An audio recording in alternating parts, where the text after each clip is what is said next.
drone doon, ito ginagamit ko sa akin ano, kasi naka GIS system po siya. Ang kagandahan ng system namin, hindi ibig sabihin na lahat ng area kailangan niya ng pag-spray. Nakikita namin kung saan lamang yung area. So pwede mo po yung i-program sa drone para pagbitaw mo ng drone, yun lamang ang kanyang isprayan. So malaking tipid din po ito dahil instead na mag-apply ka sa buong area ng pesticide, kung pesticide or fertilizer, pinpointed na po ito.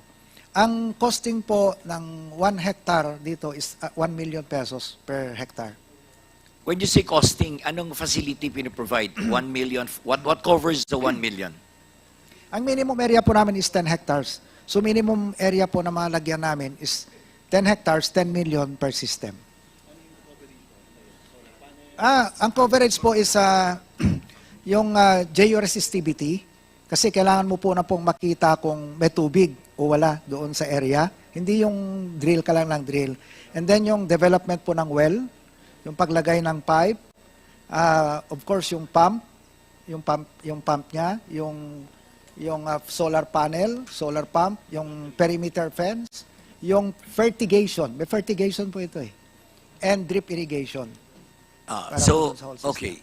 So may drip irrigation kayo. So kasama na to 1 million per hectare? Yes po. Kasama yung the software, hardware, yes, and all the facilities. Yes, so yes. for every area, 1 million each yon. So if you have X number of hectares spread over the Philippines, na you do this special irrigation, ganon ang cost na yes, sa gobyerno? Ang sinundan naming costing kasi, may memorandum circular ang DA na ginawa as to ang cost ng irrigation facility. And yung kanila po kasing ginawa is yung pump and the frame at saka pump na would cost around 700,000 pesos po yun eh, yung estimate nila. With us, hindi lang po yun. Meron kaming georesistivity, meron kaming again, yung AI technology, meron kaming fertigation, drip irrigation. Importante po kasi yung georesistivity. Kaya mas mahal yung sa amin. But if you compare that with the costing of DPWH, DP would be like around 1.2 million pesos. So yung NIA po, may AI na, may fertigation na, may drip irrigation pa. At saka yung limit po, yung strength ng amin ay kaya niya ng hanggang 280 kilometers per hour na bagyo. At may warranty po ang ating supplier doon sa system. Kung may warranty siya, ay ilang taon ang warranty? And what is the life expectancy of that facility? Yung ginawa nila rito, sir, hindi lang 15 years, mahigit 15 years na eh. And, 15 years? At mas malayong, mas maganda yung sulit technology. Naman kung 15 years, 1 Yes. billion capital investment. 3 years, bawi mo, may 3, yun nga. naka-ROI ka na. So the ROI is very fast. Tsaka mabilis natin i-construct po ito. Yeah. So, kasi last time, first hearing namin, tinanong ko si Yusek Asis, how much of DA's annual budget is spent for research and development to promote, improve the production, no, and other activities that employ science and technology to ensure that production is sustained. Sabi ni Yusek Asis sa akin 1%.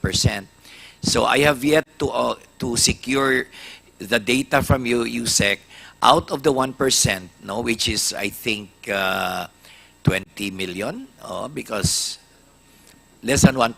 So magkano yan in peso value, yung 1% ninyo?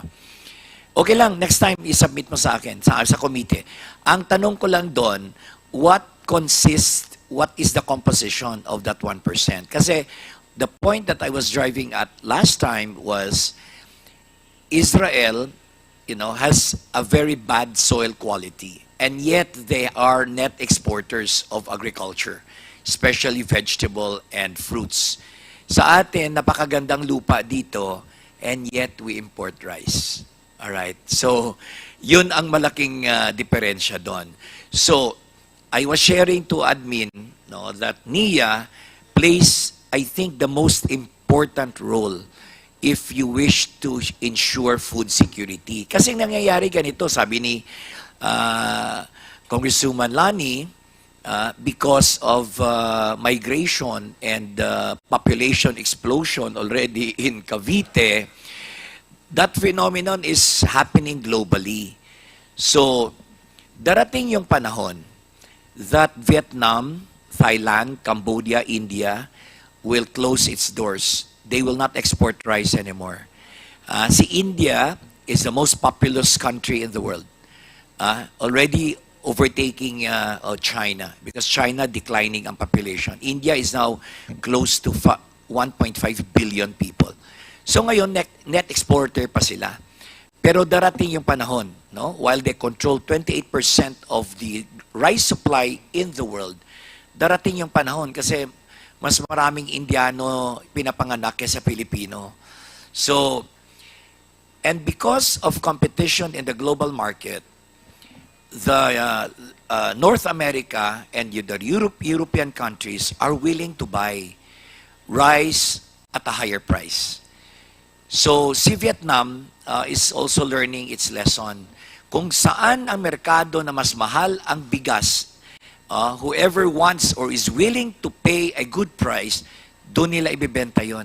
Hindi nila ibibenta sa atin yon. Just like any other business. So, kung saan yung mas malaking kita nila, doon nila ibibenta yon. So, what will happen? Wala na tayong pwedeng bilhin sa Vietnam, Cambodia, India because one day, they will close the door. So, ngayon ang pinag-uusapan natin is, address the rising prices of rice, and requires a surgical approach. Dapat, before Christmas, maramdaman na ng taong bayan na bumaba na talaga. And, Admin Larry, that is your role, to make Filipinos happy before Christmas. Pero in the medium term and in the long term, we're talking of 15, 20 years ahead. Wala na kami dito sa Kongreso. But we should initiate that program ngayon pa lang, with you guys in the DA. Kasi alam ko, one day, retireable na to si Yusek, Yusek Asis. Si Yusek Morales, siguro after a few years, magre-retire na rin ito. So, we don't have enough time. And after the Marcos administration, hindi na natin alam kung anong programa ng bagong administrasyon. So while we still have time here in Congress, we still have 3 years, we should be very aggressive in our approach. Employ science and technology, invest in research and development because Israel spends 17% of its annual budget. Wala nga silang tubig Admin, Ed, alam mo ba na sa Israel, 99% of wastewater is recycled? Wala silang tubig. And yet, they are sufficient. So, digital irrigation sila doon. And they survive, and they flourish, they thrive, and they prosper, and they became net exporter of agri-products. Sa atin, kamatis lang, ini-import pa natin Di ba? Pepper, ini-import, onion, garlic, lahat ini-import And we have all the abundant land in this country. So, ganun lang yung approach natin. I hope that DA, NIA, one day you should sit down, gentlemen, with the President and employ science because I believe it's only science which will be our saving grace one day, to ensure food security. Yeah. That's all, Mr. Chairman. Mr. Chair. Thank you, Comforge. Yes, I think we have to get back to that. We have one point because nag-revise 2 kayo ng points, inventory. Mr. Chair. 2 Dun points. sa So, Kadiwa Farms, di ba? yeah, so 2 Kadiwa Stores, points. sorry. The first point is, ano ba yung totoong commitment ng NFA? And how much is the price? In terms of Kadiwa rice retailers in public markets. Quantity in kilos plus the price. Mr. Chair, ang commitment po namin as prescribed by the NFA Council, ang presyo po ng aging rice ay 29. 29 po. Okay, and then the quantity? Immediately, nationwide po itong sinasabi kong stock